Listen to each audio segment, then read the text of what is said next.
Welcome back. It is the Vegas Take, Sharp and Shapiro. We were just taking a bunch of pictures with the guys from Human Nature. That took about 15 minutes. That was a lot of fun, though. My thanks to those guys, Andrew, Mike, Toby, and Phil. Man, those guys are good, huh? I'm blown away. How do you get guys to sing like that in harmony, JD? That was uncanny is the word I would use. It's crazy. You're on the wrong mic, by the way. Make sure you use the right microphone. That's kind of important. They were ridiculously good. They were outstanding. Crazy.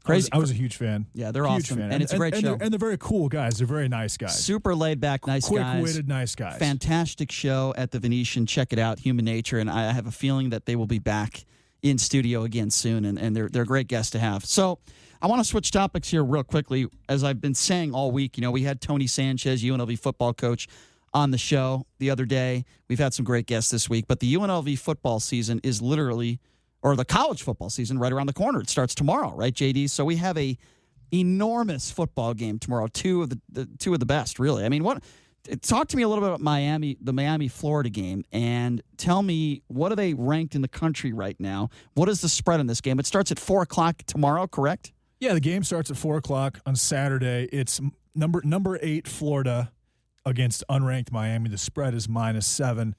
I really like Florida in this game to just blow the brakes off of Miami. I think it'll be a complete blowout. I'm thinking a score like 35-10. Miami has a very young quarterback. Florida has an experienced quarterback who's actually probably a Heisman Trophy sleeper, not a contender, but a sleeper. They bring back their entire wide receiver core. They're very strong at cornerback. I like Florida to beat them pretty handily tomorrow. I know it's really early, but of course Alabama is always the team that's talked about every year. Absolutely. And Nick Saban obviously is always a big subject. Talk to me a little bit about Alabama. Do you think they have solidified themselves again as the team to beat, as the number one? Well, there's actually a wager right now. There's odds that Westgate has put out. Will Alabama or Clemson win the national championship? And it's -170, yes. So a lot of people think that they're going to win. I look at Tua Tagovailoa, and I don't think he can really handle pressure as well as whenever I see him face a good defense like a Georgia. When he never steps up in the pocket, he's 6 feet tall, 225 pounds. Doesn't have he has a very big arm, but he doesn't really he throws it far, but he doesn't really throw it on a rope. I don't think he can handle pressure very well. The defense is very, very good. Alabama's definitely a top 5 team, but they have a great wide receiving core: Jerry Jeudy, Jalen Waddle, Devontae Smith, Henry Ruggs, etc. They lost most of their offensive line. They lost a lot defensively. I think that Alabama-Clemson, I think one of those teams probably does make the championship game. I don't think that one of those teams wins at all. My sleeper, actually, in college football is LSU.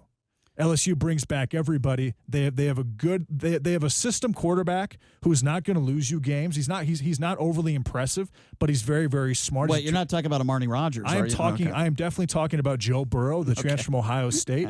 And so I think LSU is kind of my sleeper team this year. But Alabama's obviously going to be good. Nick Saban, I mean, you can hate him all you want. He is kind of a prick. Well, he's a brilliant coach. He's an amazing coach, and he's a ridiculously good recruiter. And here's why.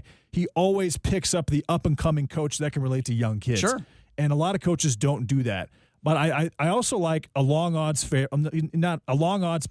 I think Michigan State at 200-1 has a lot of serious value. Again, they return a lot of their weapons.